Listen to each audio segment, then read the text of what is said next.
Sebelum video ini dimulai, gue pengen kasih tau aja ke kalian kalau semua materi yang ada dalam series crypto trading ini, ya, ada dalam series belajar crypto dari nol ini, itu available publicly dalam description di bawah, ya, atau kalian bisa cek di pin komen, atau simply scan di QR code di screen sekarang, ya. Jadi ini semua PPT-nya, materinya, semua kalian bisa dapetin gratis, ya. Jadi semoga bermanfaat. Oke, selamat datang di belajar crypto dari nol, episode 1, ya. Di video kali ini, ya, di series belajar crypto dari nol ini, gue pengen kasih ke kalian, ya, pemahaman atau ilmu ya tentang cryptocurrency. Jadi by the time kalian selesai nonton video ini atau series ini ya, gue bisa pastikan kalau kalian itu bisa punya fondasi yang kuat tentang dunia cryptocurrency. Buat ngerti yang nama itu cryptocurrency dan blockchain, tentang tradingnya, tentang investasi, bitcoin dan sebagainya, lu itu nggak perlu background finance yang kuat, ya lu itu nggak perlu bisa coding, ya lu itu nggak perlu jago banget di laptop, lu itu nggak perlu jago banget di Inggris. Karena semua yang gue telah pelajarin ya selama 5 tahun belakang ya, bahkan gue rangkum ke dalam PPT yang gue bakal share di sebelah sini, gratis ke kalian semua ya. Jadi pastiin kalian nonton video ini sampai habis. Kita langsung masuk ke pertanyaannya ya. Kenapa teman-teman itu harus peduli sama yang namanya itu cryptocurrency atau blockchain? Yang pertama ya, kita bisa lihat kalau Bitcoin ya itu dirilis tahun 2008-2009 oleh seorang anonimus ya, namanya itu Satoshi Nakamoto. Itu either sekelompok orang atau either individu. Bitcoin itu udah berangkat ya dari $0 ya, dari persis pertama kali launch ya, dari yang namanya itu Genesis Block ya, dari itu pertama kali Bitcoin itu hidup sampai sekarang ya. Kita udah lihat beberapa bulan yang lalu dan belakang ini ya, Bitcoin itu udah hit $100.000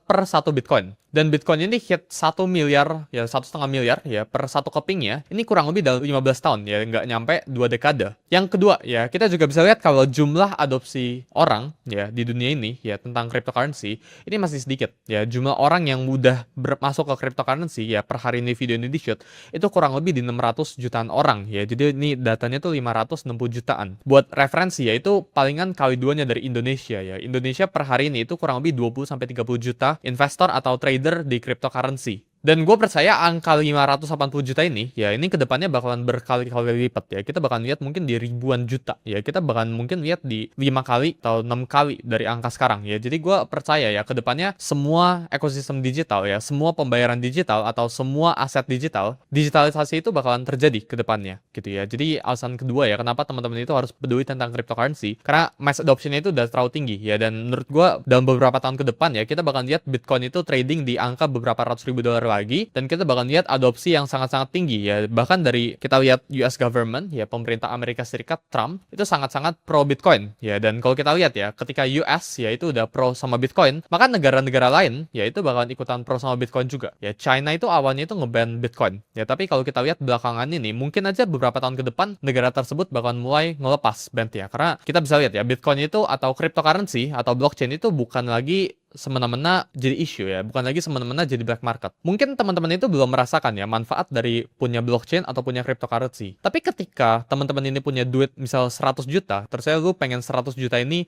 lu transfer ke luar negeri atau lu pengen transfer ke orang dan sebagainya tanpa melewati pihak ketiga ya, lu bakal menemukan satu-satunya jawaban, itu cryptocurrency. Alasan ketiga yaitu Bitcoin atau cryptocurrency itu supply-nya terbatas sekali. Itu cuma ada 21 juta kepingnya ya. Dan per sekarang itu kurang lebih 20 jutaan Bitcoin itu udah ditambang ya, dan total ya sampai akhir sampai kurang lebih 2140 ya, Bitcoin itu bahkan sudah habis ditambang ya oleh miner-miner. Jadi menurut gua ya, ini supply-nya itu sangat-sangat limited tapi bisa dipecah berkeping-keping. Berbeda dengan ya kita ngomong saham ya, kalau misal saham itu kan selalu bisa di right issue, selalu bisa di create lagi saham lembaran yang baru. Kita ngomong fiat currency ya, kayak US dollars gitu ya, dan fiat currency negara lainnya gitu ya, itu bisa infinitely bisa dicetak gitu ya. Sedangkan Bitcoin itu supply-nya itu fix, udah diprogram, yaitu udah dibilang sebagai hard money ya. Semua orang udah sepakat secara konsensus bahwa Bitcoin itu cuma maksimal 21 juta keping, nggak bisa lebih dari itu gitu ya, nggak bisa kurang dari itu, pokoknya 21 juta keping, dan ini akan habis ditambang ya di tahun 2140. Dan alasan keempat yaitu ini sebenarnya pedang bermata dua ya, kenapa teman-teman ini harus peduli sama market crypto, karena crypto itu 24/7 ya. Crypto itu nggak pernah tutup sedetik pun ya, sejak 2008, sejak 2009 dari sekarang gitu ya. Bitcoin itu nggak pernah berhenti bergerak satu detik pun ya, selalu ada demand-nya setiap detik. Bitcoin atau market crypto ya, itu selalu buka 24 jam kali 7 dikali 365 hari. Makanya teman-teman itu harus peduli peduli. Tapi terkadang ya, ada beberapa teman-teman yang suka argue kan, oh tapi kan lebih baik ada market yang istirahatnya, kayak contohnya forex ya, forex atau komoditi gitu ya. Kalau teman-teman trading forex atau komoditas ya, ini ada jam istirahatnya ya. Jadi kalau misal teman-teman ada di waktu weekend gitu ya, Sabtu Minggu itu bisa tutup gitu marketnya. Kalau misal teman-teman trading misal saham Indonesia gitu ya, itu bisa tutup. Tapi ini kan market yang lokal hitungannya ya. Kalau teman-teman ini trading di market yang global ya, berkompetisi dengan market yang global, maka gue pribadi percaya ya kalau opportunity ya alias kesempatan ya untuk mencari uang itu jauh lebih banyak. Kenapa? Karena di dunia financial market ya, nomor satu itu yang penting itu likuiditas. Likuiditas itu yang menggerakkan segalanya ya. Dan ketika di dalam suatu ekosistem ada banyak likuiditas yang bisa dicari ya, kalian itu bisa dapetin uang atau opportunity yang sangat banyak gitu ya. Jadi 4 alasan ya buat recap kenapa teman-teman ini harus peduli. Pertama ya, kurang lebih karena adoption curve dari Bitcoin atau crypto market itu sangat-sangat tinggi. Ya, kita udah lihat Bitcoin dari 0 ke 100 ribu dolar kurang lebih dalam 15 tahun ya, nggak nyampe 2 dekade. Kita lihat jumlah pengguna cryptocurrency ya itu exploding, udah mulai meningkat dan gua rasa teman-teman ini nggak boleh ketinggalan. Karena ini kayak revolusi ya. Kalau teman-teman ada di revolusi industri pertama, uap gitu ya, lu di sana lu udah kaya gitu ya. Kalau lu positionkan diri dengan benar gitu. Kalau lu di revolusi industri kedua, misal listrik gitu ya dan sebagainya, pekerja mulai hilang, tapi baik banget orang kaya. Jadi setiap kali ada krisis atau setiap kali ada opportunity atau gebrakan dunia yang baru, selalu ada tangga. Itu gue itu sebagai tangga ya buat teman-teman ini naik. Dan yang ketiga ya, Bitcoin atau cryptocurrency ini satu-satunya uang ya, jenis uang yang supply-nya itu terbatas, yaitu 21 juta ya. Dan market crypto ini bukannya itu 24 jam ya, kali 7 kali 365 hari dan tidak pernah tutup ya. Alias ini teman-teman ini berkompetisi dengan satu dunia. Alias apa? Kalau berkompetisi dengan satu dunia, opportunity itu lebih banyak dan potensial untuk mencari uang itu lebih banyak. Karena di financial market itu yang namanya itu liquidity itu nomor satu. Kita lihat ya, kalau pengguna crypto versus internet ya, internet itu di launch kurang lebih tahun 2000-an ya. Tahun 2000-an itu banyak banget orang-orang ya di sana yang menggunakan internet, .com bubble, dan banyak banget orang yang skeptis dengan internet gitu ya. Tapi sejak Web 2 itu dirilis ya, itu orang tuh awalnya nggak percaya sama nama itu social media ya. Orang itu rasa aneh. Tapi sekarang itu semua orang pakai social media. Kita lihat pengguna kripto ya sama pengguna internet itu sekarang per detik ini ya, adopsi curve dari pengguna kripto itu jauh lebih cepat dibanding pengguna internet. Kita bisa lihat ya sejarah dari uang sebelum kita masuk ke overall crypto market ya, sebelum kita belajar kripto dari nol ya. Karena buat mengerti tentang kripto ya, kita pertama harus tanya dulu ke diri kita ya, apa itu uang? Kalau kita cek ya, human race ya, kita manusia itu nggak pernah punya yang namanya itu perfect money. Uang kita itu selalu berubah setiap beberapa dekade. Tapi menurut gua sejak Bitcoin ini rilis, ini merubah segalanya. Kita lihat dari beberapa ribu tahun sebelum Masehi ya, barter itu happening ya, dimana misal kalau gue punya 5 apel ya, lu punya 10 ikan ya, kita tukeran gitu ya. Tapi barter ini punya issue. Kalau misal gue pengen beli meja kayak gini gitu ya, terus saya lu punyanya ikan ya, gimana cara kita tukeran? Itu kan belum tentu gitu ya. Jadi butuh yang namanya itu satu monetary atau satu medium of exchange ya. Makanya di 600 sebelum Masehi gitu ya, muncul yang namanya itu koin. Koin pada saat itu ya itu dipakai buat, sebelum emas perak itu kan bisa pakai kerang gitu ya buat tuker-tukeran gitu ya. Tapi orang itu value emas dan perak ya buat tukeran-tukeran ya. Jadi emas dan perak itu jadi uang pada saat itu. Cuma pada saat itu ya, emas dan perak itu menjadi isu juga ya, karena ada yang namanya itu korupsi. Jadi uang yang diciptakan oleh manusia itu uang yang akan menjadi uang yang korupsi ya, kurang lebih. Kita lihat kalau dulu emas tuh kerajaan-kerajaan ya buat keping-keping emas kayak gini gitu ya, pas di empire dulu gitu ya. Tapi kerajaan-kerajaan dulu itu sangat corrupted. Kenapa? Karena emas lingkarannya ini dibuat makin kecil makin lama. Jadi mereka tuh ngekorupsiin tanda kutip emas atau peraknya. Terus koinnya itu semakin lama semakin kecil gitu ya. Jadi sejarah dari uang kita bisa lihat ya, setelah barter sama koin itu ya. Jadi sejak adanya koin ya, sejak kayak misal teman-teman pakai emas dan perak buat trading gitu ya, uang itu mulai terbentuk definisinya ya. Uang itu apa? Uang itu sesuatu yang punya intrinsic value ya. Uang itu sesuatu yang bisa kalian pakai buat medium of exchange ya. Apakah apel itu uang? Bukan jawabannya ya. Tapi apakah gold itu bisa dijadikan uang dulu? Bisa gitu. Di abad ke-7 ya, kita lihat ya kalau uang kertas itu mulai ada ya. Jadi kalau kita cek ya secara sejarah ya, gold rush dulu, dimana orang-orang ini mulai menjaminkan ya, atau orang-orang yang punya banyak duit ini mulai bikin kredit atas emas. Jadi kalau misal gue itu bank ya, kalian store emas ke gue tinggal kasih kalian sebuah kertas ya, kepemilikan certification of ownership kalau kalian punya emas di bank gua, dimana kalian bisa tarik itu kapanpun kalian mau. Misal kalian yang nonton itu punya 1 kilogram emas gitu ya, kalian store ke gua, terusnya kita tanda tangan, ya gua taruh kertas, misal yang nonton namanya Budi gitu ya, Budi itu punya 1 kilogram emas gitu ya, dan Budi ini bisa cairin kapanpun ke Bank Suli, contohnya kayak gitu. Dan biasanya Budi ini pakai kertas 1 kilogram emas itu buat ditukerin ke Apple kayak atau apa gitu. Jadi format bentuk dari uang ya, itu bukan lagi hard cash atau hard money kayak gitu. Kenapa? Karena dulu itu jadi isu ya. Kalau misal gue pengen tuker 10 kilo emas gitu ya, itu bakal jadi sulit sekali. Makanya dibuatin kertas, dibuatin sertifikat. Dan dimana sertifikat itu kan bisa tuker-tukerin. Cuma dulu, ini muncul yang namanya itu isu ya. Muncul yang namanya itu masalah. Dimana korupsi itu terjadi ya. Jadi misal Budi ya itu cuma store 1 kilo emas ke gue gitu ya. Tapi gue sebagai bank ya harusnya kan cuma nulis cek itu kan cuma 1 gitu kan, 1 kilo gitu. Tapi yang gue lakukan apa? Yang gue lakukan gue tulis ada ceknya 2. Gue ngaku-ngaku ya gue bikin kertas ada 1 kilo dan ada 1 kilo juga. Padahal reserve-nya ya yang gue punya, yang bank ini punya itu cuma 1 kilo. Dan pada saat itu terjadi yang namanya itu bank run ya, gold bank run, dan market itu collapse pada saat itu. Jadi korupsi itu terjadi ya. Kita lihat dari koin ya, koin itu lingkarannya itu gold itu makin lama makin kecil gitu ya lingkarannya, silindernya gitunya. Terus kita lihat uang kertas itu juga kredit ya, kita ngomong kredit dari gold ini makin lama makin korup, dimana kita lihat di tahun 1930-an bahkan ya orang-orang itu ditarik paksa ya oleh pemerintah, emas-emas itu ditarik paksa ya, dimana kan itu nggak bisa lagi berinvestasi di emas, kan itu diwajibin ya buat jual emas kan ke pemerintah di tahun 1930-an. Kita juga lihat di pada saat Presiden Nixon ya, Richard Nixon di tahun 1971 kurang lebih ya, gold standard itu dilepas ya. Jadi dulunya ya kalau misal bank itu pengen terbitin cek ya atau pengen terbitin kredit ya, kurang lebih misal 1 kilogram emas, mereka itu butuh backingan 1 kilogram emas. Tapi sejak tahun 1971, bank itu udah nggak perlu kayak gitu lagi, gitu ya. Bank itu cukup bisa terbitin uang sebebas mereka. Kita lihat ya di abad ke-19 ya, tahun 1950-an ya, uang itu mulai menjadi digital. Kita lihat kayak kartu kredit itu mulai terbentuk, ya kartu debit gitu ya, itu juga happening ya, dimana setelah semua orang beradaptasi dengan kredit atau uang kertas ini, gimana cara kita transport ratusan ribu atau ratusan kertas yang besar gitu ya. Ya caranya itu dengan kita simplify itu ya, kita taruh ke dalam elektronik, dimana elektronik ini jauh lebih gampang buat dimanipulasi ya, dan bank itu bisa melakukan act yang namanya itu fractional reserve banking gitu ya. Yang ketiga ya, menurut gue ini kripto ya, ini salah satu evolusi uang ya atau bentuk form of store of energy ya dalam sejarah kita. Kita lihat Bitcoin ini suatu tipe yang baru ya. Kalau kita cek dari sejarah-sejarah sebelumnya kayak koin ya, kertas, digital ya, ini tiga-tiga dari mereka itu punya kesamaan ya.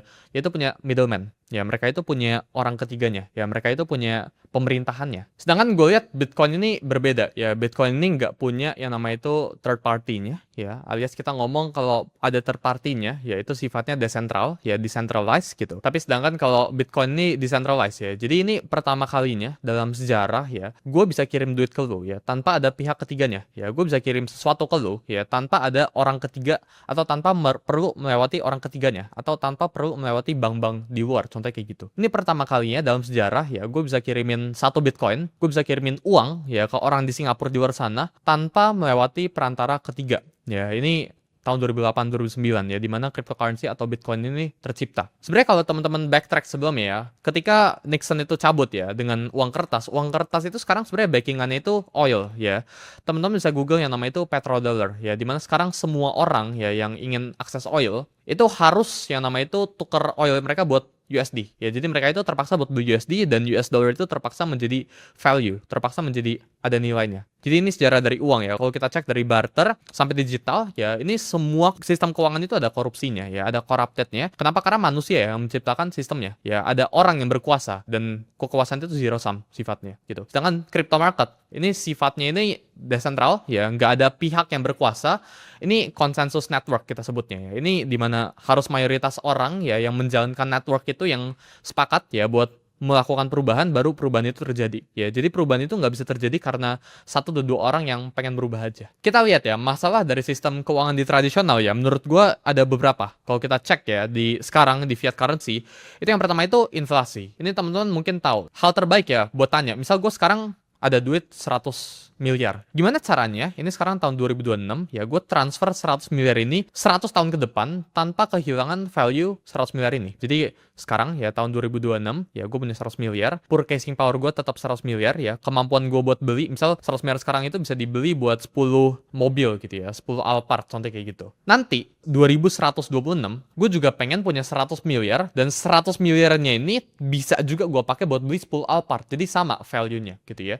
Karena sekarang ya, kalau misal gue punya 100 miliar, ya terusnya gue transfer 100 tahun ke depan, mungkin value-nya itu sisa 0,1 Alphard atau ya bahkan nggak bisa beli Alphard sama sekali gitu ya. Jadi masalah pertama yang teman-teman harus tanyakan ya, ketika kalian pegang uang, ini gimana caranya gue transfer uang gue 100 tahun ke depan? Dan kalau nggak bisa jawabannya, ya berarti kalian itu harus mulai berinvestasi. Atau uang itu nggak seharusnya jadi masalah. Kan itu nggak seharusnya pusingin. Kalau kalian tinggal di Venezuela, ya Venezuela itu di bulan pertama kalau kalian dapat uang, di bulan ketiga, ya uang itu udah hilang 50%-an value-nya. Di bulan ke-12, uang kalian itu udah nggak ada value-nya. Uang kalian itu udah nggak ada nilainya. Jadi, kalian itu terpaksa buat menghabiskan atau buat mengeluarkan uang. Ya, padahal kan nggak mau. Ya, bayangin gue kasih kalian uang 100 juta contohnya. Tapi 100 juta ini kalian nggak bisa pakai buat 24 bulan ke depan ya. Ini dalam 12 bulan ini bahkan gak ada harganya. Kan itu terpaksa buat spending gitu ya. Jadi masalah dari sistem keuangan tradisional yang pertama ya itu inflasi. Yang kedua yaitu seperti yang gue bilang ya, ada third party atau kontrol terpusatnya ya, dimana ya kita ngomong bank-bank di luar gitu ya, itu bisa nge-freeze uang kalian gitu ya. Ketika misal kalian itu pengen kirimin uang 1 miliar, 10 miliar ya ke misal orang luar negeri, kalian itu ditanya dulu ini uangnya buat apa, ini uangnya dari uang hasil cuci uang kah atau uang ilegal kah dan sebagainya gitu ya. Jadi ini bersifat kontrol terpusat gitu ya. Ada orang yang ngejagain. Padahal menurut gua ya, atau menurut tesis dari Bitcoiners ya, itu nggak seharusnya seperti itu ya. Nggak seharusnya ada orang yang mempertanyakan kalian itu pengen pakai uang kalian buat apa ya. Nggak seharusnya dong. Misal gue punya 100 ribu ya, gue pengen belajar buat, gue pengen turun gitu ya. Terus ditanyain, ini ngapain kalian, gue keluar gedung ini bawa uang 100 ribu? Masa gue harus menjelaskan gue pengen beli makanan gitu kan? Kalian itu punya hak atas uang yang kalian punya. Jadi jangan sampai, atau menurut para orang-orang punya tesis tentang cryptocurrency atau Bitcoin is the future ya, jangan sampai orang itu punya kuasa ya, orang itu bisa mempertanyakan ya, ini uangnya itu lu mau pakai buat apa aja. Dan masalah ketiga yaitu tidak adanya transparansi ya. Kita nggak pernah tahu ya kalau bank itu pakai uang kita buat apa. Apakah bank kita itu pakai uang kita buat dipinjemin ke yang lain? Apakah bank kita beneran ada duitnya di dalam situ gitu ya? Misal bank di US gitu, kita nggak usah ngomongin di negara-negara mana. Apakah Bank of America ya di luar itu beneran pegang duit nasabahnya? Ya belum tentu jawabannya. Kita lihat di tahun 2008 ya, bank itu ngambil upside yang gila banget. Bank itu ngambil bet yang gila banget ya, dimana bank ini meminjamkan banyak banget uang ya ke orang buat beli rumah. Dan kita tahu tahun 2008, 2009, kurang lebih 2007 lah ya, itu terjadi yang namanya itu krisis, yaitu subprime mortgage. Jadi sebenarnya apa sih itu Bitcoin ya? Kalau kita cek ya, ini sejarah dari lahirnya Bitcoin 2008 ya. Kalau kita cek, dunia itu hancur ya. Kita lihat terjadi subprime mortgage gitu ya. Semua orang lumayan bangkrut ya, padahal sebelumnya ya semua orang merasa kalau beli rumah itu possible ya, semua orang merasa kalau everything is very euphoric lah. Semuanya itu sangat-sangat euforia gitu ya. Kemudian kita lihat ada satu orang ya di bulan Oktober kurang lebih ya 2008, bernama inisial ya. Ini anonymous ya. Ini kayak Jepang anonymousnya gitu ya. Satoshi Nakamoto. Again ya, kita sampai sekarang nggak tahu ya siapa itu Satoshi. Ya, baik banget orang yang bilang, bahkan ada beberapa pihak-pihak yang bilang this is money from God.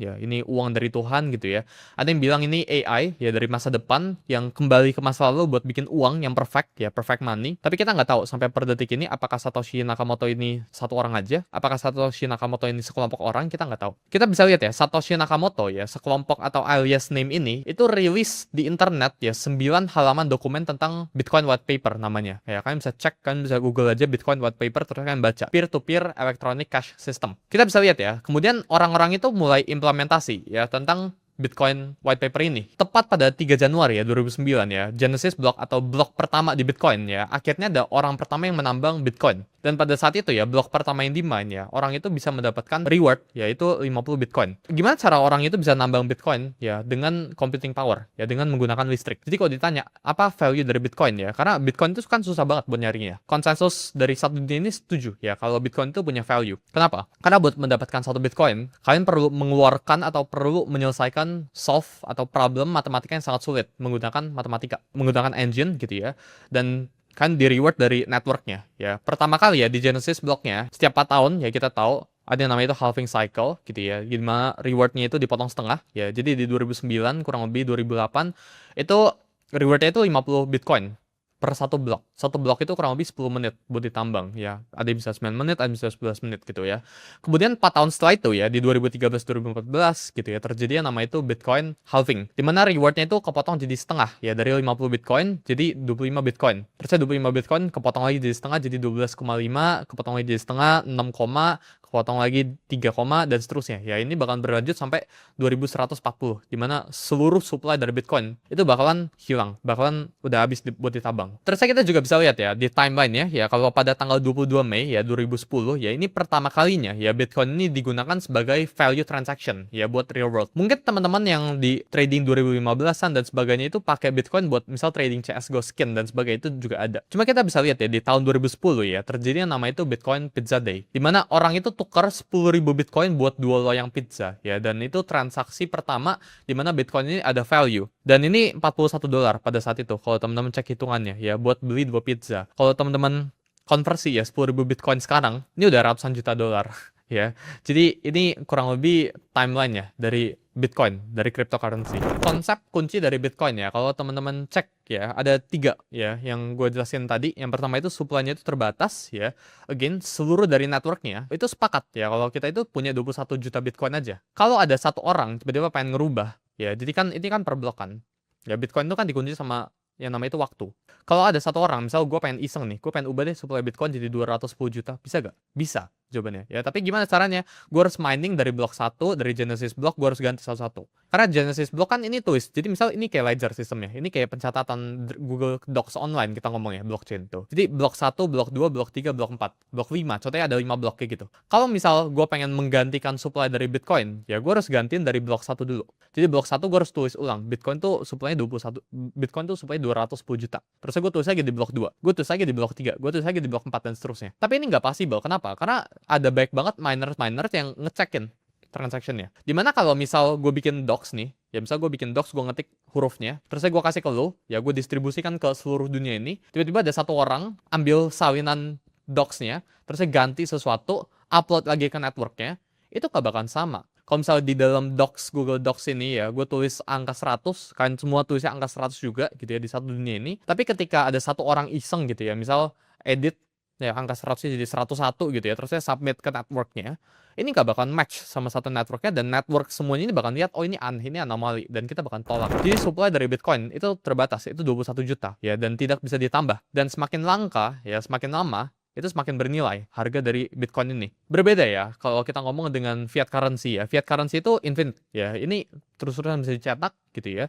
Terus-terusan infinite dan kita nggak tahu. Bahkan ada argumen ya, emas itu juga kita nggak tahu supply-nya nambah berapa ya. Orang pada bilang kan, emas itu supply-nya bisa nambah 2%. Tapi mungkin aja ya kan, mungkin dalam 50 tahun ke depan dan sebagainya, tiba-tiba ada satu meteor yang jatuh ke bumi gitu ya. Terus saya muncul tambang emas yang besar dan emas itu nggak jadi valuable lagi. Itu bisa juga. Kalau kita ngomongin saham gitu ya, saham itu bisa terjadi yang namanya itu right issue. Jadi jumlah lembar saham itu bisa semakin banyak. Itu yang pertama ya, konsep kunci dari Bitcoin. Yang kedua, ya kita bisa lihat mining ya. Cara mendapatkan Bitcoin itu dengan melakukan yang namanya itu mining. Atau komputer ini kalian pakai ya, listrik engine ini ya, energinya ini kalian pakai ya buat menyelesaikan soal matematika yang sangat-sangat sulit. Yang menang itu dapat Bitcoin gitu ya. Itu dulu kayak gitu. Tapi sekarang tuh banyak network yang bekerja sama. Dan ini butuh listrik sama hardware yang besar sekali ya buat teman-teman ini eksekusi. Jadi Bitcoin itu energy money. Untuk mendapatkan Bitcoin ya kan butuh mengeluarkan energi. Seharusnya memang seperti itu ya. Uang itu seharusnya memang format terbaiknya itu bentuknya itu dalam bentuk energi. Kayak misal kalau gue punya 100.000 atau gue punya 200.000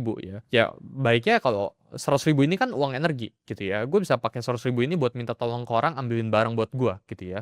Jadi uang itu energi gitu ya. Itu konsep kedua dari Bitcoin. Yang ketiga ya, seperti yang gue tadi bilang ke teman-teman ya, terjadi yang nama itu halving ya. Halving itu terjadi setiap 4 tahun sekali. Jadi terjadi setiap kurang lebih beberapa ribu blok, berapa ratus ribu blok, dan satu blok itu 10 menitan kurang lebih. Kita lihat 2009 ya, supply-nya Bitcoin itu ya per satu blok ya kan dari reward 50 Bitcoin, tapi by 2024 ya kan dari reward 3,1 0,25 Bitcoin per satu bloknya. Jadi rewardnya ini udah inflation udah jatuh banget ke bawah. Secara historis ya, setiap terjadi Bitcoin halving ya, Bitcoin ini selalu mengalami yang namanya itu kenaikan. Jadi kalau kita lihat tahun 2024 kemarin Bitcoin itu halving ya, terus langsung rally ke 126 ribuan, kita bisa lihat kurang lebih dalam 2008-2007 ya, Bitcoin ini bakal halving dan kita bakal lihat ya kurang sebelum dari 2030 ya, Bitcoin ini akan hit minimal 200 ribu per satu Bitcoin. Selanjutnya ya, kita bakalan bahas tentang Ethereum ya, mungkin teman-teman ini pernah dengar yang namanya itu Ethereum ya. Ethereum itu mungkin beberapa orang sebutnya sebagai the mother of crypto juga. Kita juga bakalan discuss tentang yang namanya itu smart contract di sini. Jadi smart contract ya, ini perjanjian, kita sebutnya perjanjian otomatis ya. Jadi kalau misal kontrak biasa ya, ini kan bertanda tangan di legal dan sebagainya gitu ya.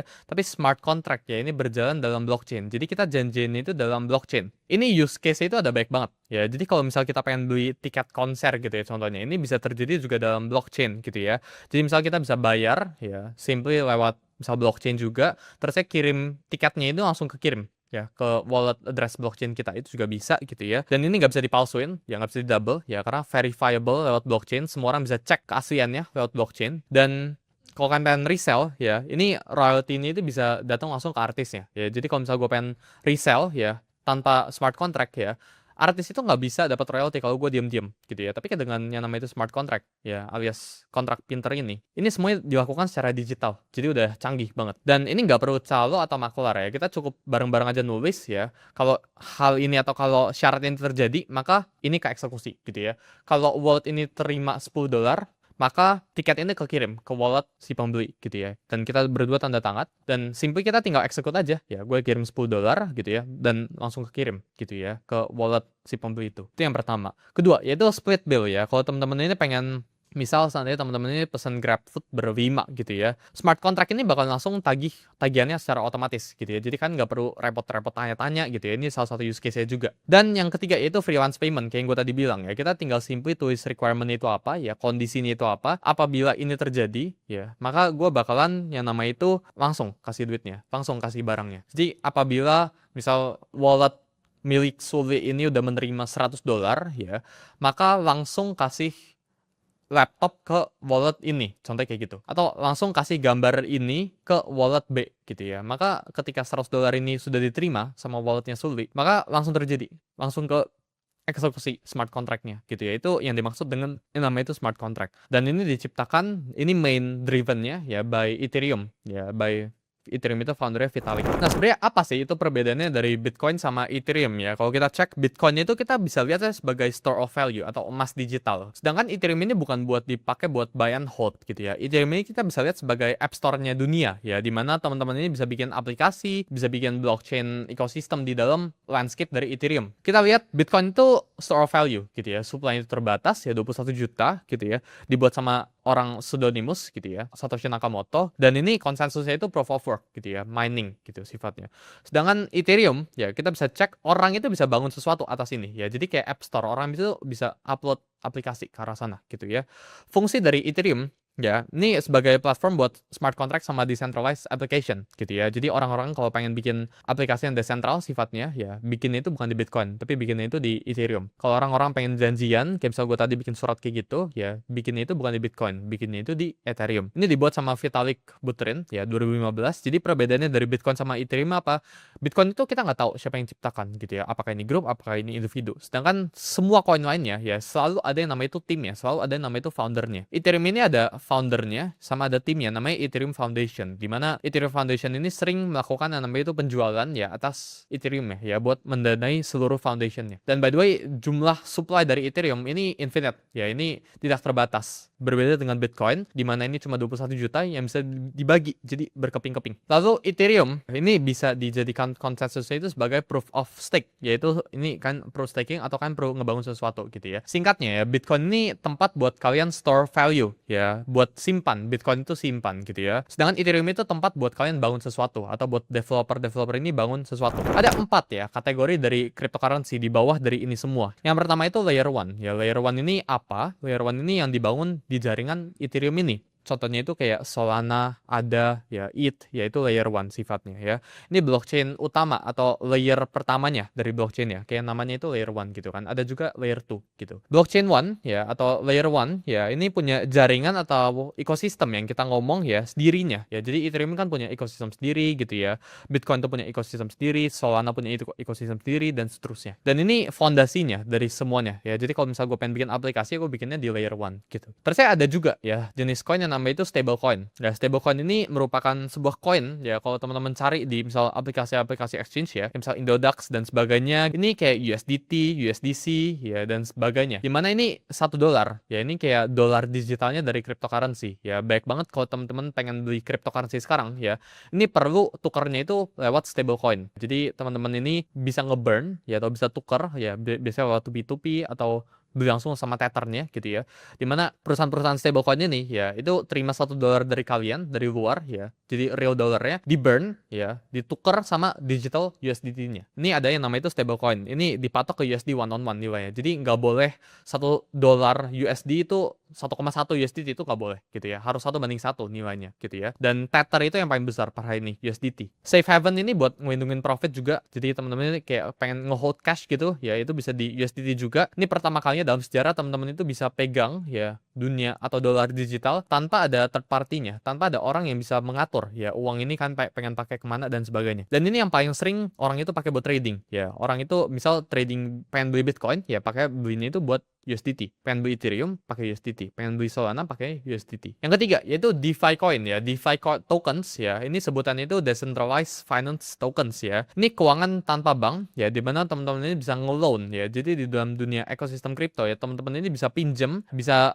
minjemin orang juga gitu ya dengan smart contract, bisa juga dapetin passive income, dapetin yield. Ini seterusnya bakalan gue bahas di series tentang belajar kripto dari nol ini. Sama yang terakhir ya, mungkin teman-teman juga sering lihat yang ini yaitu meme coin. Ya, meme coin ini koin yang bersifat meme ya, tidak ada value-nya ya, ini cuma sekedar alat spekulasinya. Ini kayak misal teman-teman suka lihat koin yang namanya gambarnya itu anjing, Dogecoin, ya misal top 1 orang terkaya di dunia si Elon Musk itu ngepom-pom koin ini, itu juga bisa gitu ya. Dan ini sangat-sangat volatil gitu ya, sangat-sangat spekulatif ya, dan ini kurang lebih kita bisa bilang teman-teman ini harus do your own research dan tidak bisa all in ya ke yang namanya itu meme coin ya, karena meme coin itu sangat-sangat high risk ya, sangat-sangat beresiko. Ya unlike kayak Bitcoin ya, teman-teman ini lebih bisa likely untuk masuk 50% aset teman-teman itu ke Bitcoin daripada ke meme coin yang tidak jelas, tidak ada basisnya. Ya, meme coin itu sering banget basisnya itu berdasarkan hype ya, atau semua orang itu lagi bahas suatu meme ya, lagi bahas suatu candaan gitu ya, terusnya dibuatin tokennya, dibuatin koinnya. Teman-teman harus pahamin ya, koin sama token itu dua hal yang terpisah, dua hal yang berbeda ya. Koin itu ya koin kayak meme coin gitu, token itu sesuatu yang punya codingannya, sesuatu yang punya baseline-nya, sesuatu yang punya value di dalam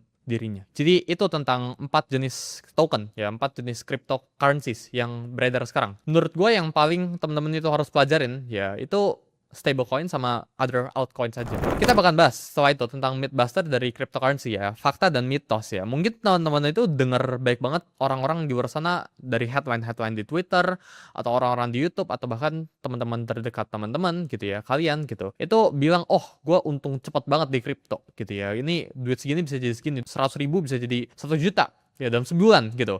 Ada yang bilang, oh bisa merubah duit 30 juta jadi 300 juta. Ada yang bisa merubah 1M jadi 10M gitu dan seterusnya. Salah ya, padahal cryptocurrency itu merupakan aset yang sangat-sangat volatil ya, dimana teman-teman ini bisa kehilangan semua uang kalian. Jadi kalau kalian nggak ngerti ya, apapun yang kalian sedang hadapin, apapun yang kalian investasikan, ya kalian bakalan kehilangan duit kalian gitu ya. Apakah benar ya ada orang yang merubah 100.000 jadi 1 juta gitu ya? Beneran ada gitu. Tapi dari sekian berapa banyak ribu orang gitu ya yang berhasil kayak gitu ya, jawabannya itu sangat-sangat kecil. Di dalam kripto ya, kita paham ya kalau upside-nya itu tinggi ya. Gua tadi udah jelasin ke kalian ya, ini kayak internet ya, ini kayak kan early adopters dari jumlah internet. Internet itu baik sekali awalnya yang sangat-sangat skeptis gitu ya, tapi sekarang semua orang ini mengadopsi internet, sama kayak cryptocurrency, sama kayak blockchain. Mungkin masih ada beberapa pihak yang skeptis ya, bahwa ini nggak bakal jadi masa depan, blockchain itu nggak bakal jadi masa depan. Tapi justru di sini waktunya buat teman-teman ini masuk. Tapi dengan teman-teman ini masuk ya, bukan berarti kalian all in, bukan berarti kalian agresif banget gitu ya. Upside yang tinggi itu juga punya resiko yang tinggi. Cuma kalau teman-teman ini pengen dapetin life changing money ya, kayak gue pribadi itu dapetin life changing money di crypto ya, itu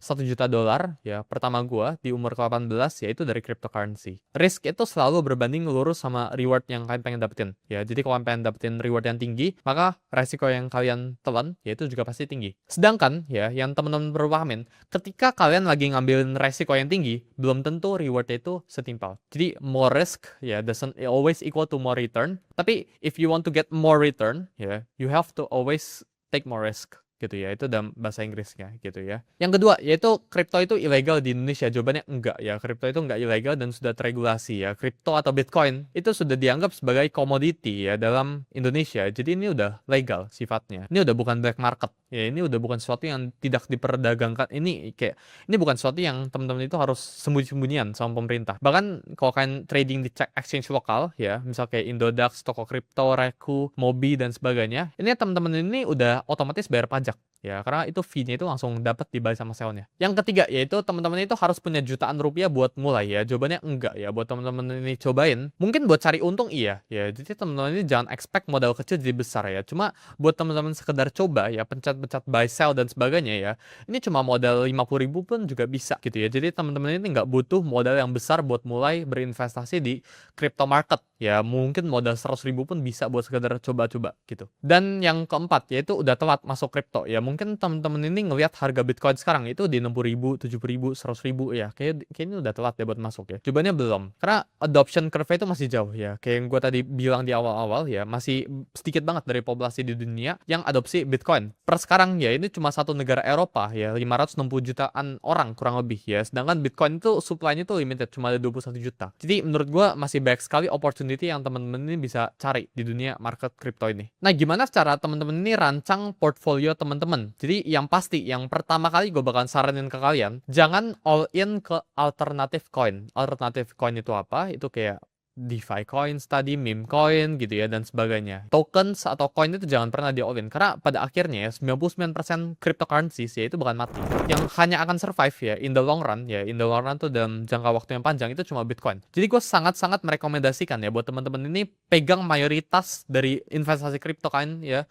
Itu besar ya, minimal 70-80%-nya itu ada di Bitcoin gitu ya. Jadi Bitcoin ini sebagai shield-nya. Sedangkan altcoin ya ini tempat buat teman-teman ini cari duit gitu ya. Jadi 20-30% maksimalnya ini teman-teman ini bisa cari duit dari sana. Yang teman-teman perlu pahamin ya, dalam berinvestasi selalu ada yang nama itu drawdown ya. Drawdown itu penurunan aset. Jadi Bitcoin ya itu memiliki drawdown ketika lagi bear market ya, kita ngomong itu bisa 70%, 60%, 50%. Bahkan in a normal bull market ya, ketika lagi naik asetnya itu bisa mengalami penurunan 30-an% ya. Jadi seandainya teman-teman ini punya duit 100 juta, ini siap-siap aja duit teman-teman kalau masukin ke Bitcoin ya, ini bisa hilang 50 juta, bisa hilang 70 juta bahkan. Jadi udah persiapkan dulu mentalnya. Jadi kalau net worth kalian itu 1 miliar dan lu nggak bersedia kehilangan banyak banget duit lu jangan taruh 1 miliar ke Bitcoin ya. Mungkin lu alokasikan 10% contohnya ya dari seluruh net worth lu, alias 100 juta, ya 100 juta ini lo taruh ke Bitcoin gitu, misal kayak gitu. Dimana kalau 100 juta ini mengalami penurunan 50%, ya maka dari overall portfolio kalian itu cuma kehilangan 5%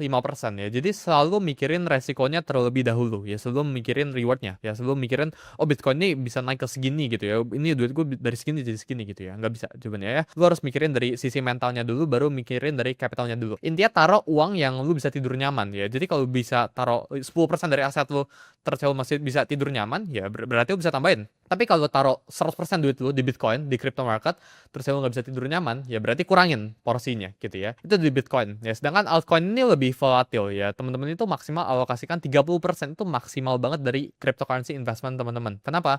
Karena ketika 30% ini bisa turun 90%. Ya, dimana teman-teman ini bisa kehilangan uang teman-teman itu bisa sangat cepat. Dapat uang juga bisa sangat-sangat cepat. Ya, jadi belajar buat hitung yang namanya itu resikonya dulu, yaitu drawdown-nya dulu. Salah satu study case ya yang teman-teman bisa lihat yaitu Terra Luna ya. Terra Luna ini merupakan suatu koin ya yang turun 99% ya. Ini baik banget orang yang mengalami kerugian. Jadi teman-teman ini harus belajar buat diversification ya. Belajar buat ya bet concentrated tuh boleh gitu ya. Konsentrasi ke Bitcoin 70-80% tuh boleh. Cuma kalau teman-teman ini taruh 70-80% ke suatu altcoin yang teman-teman bahkan nggak tahu gitu ya. Ini very very high risk gitu ya. Jadi kalau kita lihat jangan all in ke satu koin ya. Belajar buat pecahin gitu ya. Jangan buat masukin ke satu tempat sekaligus. Nah, sekarang gimana sih ya cara teman-teman ini mulai trading crypto ya? Langkah pertama ya, ini gue singkat aja ya. Teman-teman ini bisa mulai install ya lu ke App Store atau Play Store ya. Ini ada exchange global sama lokal namanya. Gue sangat merekomendasikan sesuatu yang diregulasi ya sama pemerintah, sama OJK, sama Bapepti gitu ya. Kayak contohnya misal kayak yang gue sebut ya, gue tidak dibayar ya buat sebut exchange ini. Gue tidak terafiliasi sama exchange manapun kayak Indodax, toko kripto, Binance itu nggak terregulasi ya. Ini exchange luar, ini global gitu ya. Terus misalnya kita ngomong Reku gitu ya, ini sesuatu yang terregulasi sama pemerintah gitu ya. Sedangkan yang global ya ini tidak terregulasi. Tapi back again, ini global ini pastinya punya lebih baik fitur yang lokal ini nggak punya ya. Jadi baik lagi ya, ini pilihan dari teman-teman. Cara registernya, cara loginnya ya kalian bisa lihat di screen sekarang di sebelah sini. Selanjutnya ya, teman-teman ini harus di atas umur 18 ya buat melakukan yang namanya itu pendaftaran atau KYC ya. Jadi teman-teman ini bisa daftar dulu, terus melakukan yang namanya itu verifikasi, alamat, KTP, dan sebagainya sebelum bisa mulai trading. Ini biar teman-teman ini lebih aman ya masuknya dan biar ada datanya langsung ke pemerintahan. Jadi seandainya marketnya atau exchange itu kenapa-kenapa, teman-teman ini bisa dijagain. Itu kalau teman-teman pakai exchange yang terregulasi. Selanjutnya ya, teman-teman ini bisa melakukan yang namanya itu deposit ya. Mungkin instructions itu kan bisa lihat di screen sekarang gitu ya. Dengan kalian deposit ya, ini bisa deposit lewat bank gitu ya, atau lewat apa virtual account gitu ya, lewat e-wallet juga bisa gitu ya. Dan setelah kalian deposit ya, lu bisa langsung search ya apa yang lu pengen beli ya. Jadi belajar buat beli dikit dulu, jangan deposit langsung kebanyakan, tes deposit dulu juga bisa, biasanya kayak gitu. Jadi kan bisa beli crypto dan Bitcoin pertama kalian ya dengan cara apa? Ya lu bisa pencet yang namanya itu buy order gitu ya. Misalnya sebelah sini ada yang namanya itu market order, ada yang namanya itu limit, biasanya itu pakai market gitu ya. Instruksi selebihnya kan bisa lihat di screen sebelah sini.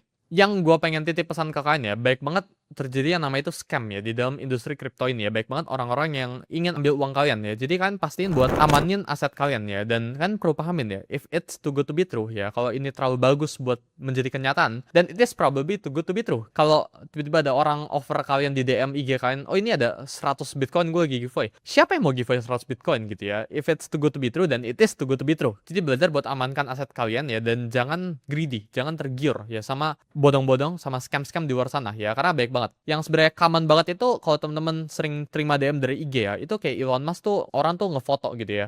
Elon Musk itu suka giveaway ya, lu bisa isi formnya di sini dan sebagainya gitu ya. Itu sangat-sangat tidak aman. Jadi if it's too good to be true ya, dan it is too good to be true. Nah, strategi teman-teman ini berinvestasi di Bitcoin atau cryptocurrency ini ada dua strategi, yaitu DCA ya, dollar cost averaging, sama lump sum. DCA ini dimana teman-teman ini beli rutin ya, setiap minggu kah, setiap hari kah, ya tanpa peduli harganya. Jadi misal ya, teman-teman ini beli dapat terima duit 5 juta. Kalau lump sum ya, ini teman-teman ini langsung buy marketnya itu langsung 5 juta gitu ya. Ini lump sum namanya. Sedangkan DCA atau dollar cost averaging, misal gue pengen cicil 500 ribu ya per minggu, berarti gue akan DCA selama 10 minggu. Jadi 500 ribu minggu 1, 500 ribu minggu kedua, 500 ribu minggu ketiga, dan seterusnya. Ini berlanjut sampai duit gue habis gitu ya. Dan biasanya ya, strategi terbaik itu bukan lump sum gitu ya. Strategi terbaik pada saat lagi bear market itu biasanya DCA alias dollar cost averaging ya, dimana teman-teman ini bakalan dapat harga rata-rata ya. Harga rata-rata ini mungkin di atas teman-teman lump sum, bisa aja gitu ya, tapi akan jauh lebih aman ya. Karena kenapa?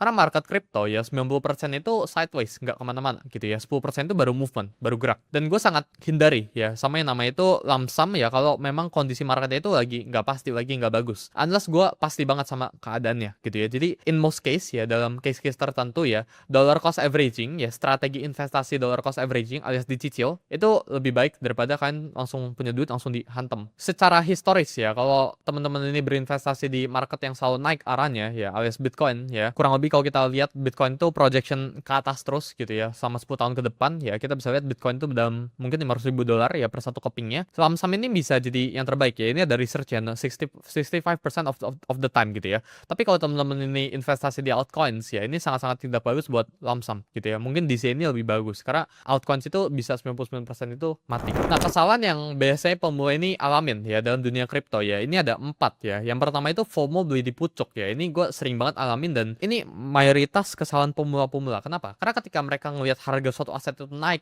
ya, mereka itu langsung pengen beli. Kalau turun juga mereka panik. Turun panik, naik panik, sideways juga panik, semuanya panik. Jadi kalau naik ya mereka rasa mereka ketinggalan gitu ya. Kalau turun mereka pengen tangkap pisau yang jatuh gitu ya, which itu salah gitu ya. Kalau sideways mereka bingung, mereka jual asetnya, tiba-tiba naik harganya gitu ya. Jadi FOMO di pucuk ini suatu kesalahan investor pemula ya, atau trader pemula di cryptocurrency ya. Jadi solusinya kayak gimana? Wait and see ya. Selalu tanya ke kalian ya, selalu tanya ke diri kalian masing-masing. Kalau bisa gue pengen beli Bitcoin ini kenapa ya? Kenapa gue pengen beli sekarang? Kenapa gue pengen beli pas naik? Kenapa gue nggak tunggu besok aja gitu ya? Itu bisa jadi framework pemikirannya gitu ya. Jadi yang pertama itu jangan FOMO ketika marketnya itu lagi naik banget atau lagi turun banget, atau jangan kebosanan ya ketika marketnya itu lagi sideways. Yang kedua yaitu kalian nggak punya exit strategy. Teman-teman itu harus tanya ke diri kalian masing-masing. Ketika gue lagi pengen masuk ke Bitcoin atau masuk ke altcoin, gue pengen keluarnya di berapa? Gue pengen cut loss-nya itu di berapa? Ketika gue rugi berapa, gue pengen keluar. Ketika gue untung berapa, gue pengen keluar. Itu harus ditetapkan di aturan yang teman-teman punya ya ketika trading cryptocurrency gitu. Yang ketiga yaitu teman-teman pakai yang namanya itu uang pinjaman ya. Jadi pinjol dan sebagainya ya, anggap oh market ini pasti untung gitu ya. Pinjaman itu, bunga dari pinjaman itu suatu hal yang pasti kalian harus bayar bunganya. Sedangkan market itu suatu hal yang nggak pasti. Kalian bisa rugi, kalian bisa kehilangan semua uang kalian. Jadi jangan meresikokan sesuatu yang nggak pasti. Terusnya bayarannya itu harus pasti. Jadi jangan menggunakan uang pinjaman, gunakanlah uang dingin, kita ngomong ya, uang tanda kutip dingin gitu ya. Jadi uang yang kalian kalau kehilangan sakit, tapi kalau ini kehilangan, ya ini nggak bakal bikin uang kalian atau bikin hidup kalian itu susah. Jadi jangan pakai uang yang misal besok buat makan, itu nggak juga gitu ya. Tapi jangan pakai uang yang kekecilan juga ya, karena ketika kalian pakai uang yang sangat-sangat kecil ya, kalian jadi nggak anggap ini jadi sesuatu yang serius gitu ya. Jadi jangan pakai uang pinjaman, dan avoid using money yang terlalu sedikit ya, cari titik pasnya. Cari uang yang harus sakit kalau hilang ya, biar kalian belajar itu serius. Tapi jangan sampai uang yang sakit ini kan nggak bisa tidur satu malam, besokannya nggak bisa makan, nggak bisa bayar buat uang kuliah dan sebagainya. Mistake keempat ya, ini gue udah berulang-ulang ya, yaitu all in ke satu koin. Ini merupakan kesalahan yang sangat-sangat fatal ya. Teman-teman ini nggak boleh all in ke satu koin ya. Harus belajar buat punya portfolio management yang benar ya. Ini kita bakal bahas di belajar kripto dari nol ya di series kita. Yang teman-teman perlu pahamin ya, adalah masuk ke suatu aset ya, suatu cryptocurrency market ya. Teman-teman ini pasti mengalami kerugian ya. Karena ini kayak uang belajar anggapannya. Sama kayak misalnya teman-teman ini pengen jadi dokter. Kan pengen jadi dokter, kan pasti keluar uang buat kuliah. Sama kayak misal ini ya, kan pengen masuk ke market, kan pengen mengalami keuntungan, tapi baru coba 3 bulan 4 bulan tuh kan udah stop. Sedangkan kan pengen jadi dokter ya, lu butuh 3 tahun 4 tahun, lu butuh magang dulu dan sebagainya. Jadi anggap ya financial market, anggap crypto ini sebagai side career kalian gitu ya. Jadi jangan anggap remeh, jangan baru 3 bulan 4 bulan belajar terus yang nggak ngerti, rugi dikit langsung stop. Karena financial market ya, bisnis ini financial market, bisnis gitu ya, economics ini nomor satu, industri nomor satu di dunia ini gitu ya. Dan ketika kita ngomongin industri nomor satu, pastinya kompetisi itu lebih banyak. Jadi kan nggak bisa anggap ini kacang. Lu nggak bisa anggap ini industri yang gampang. Jadi semoga video ini bermanfaat ya. Sampai jumpa di Belajar Kripto dari nol episode kedua.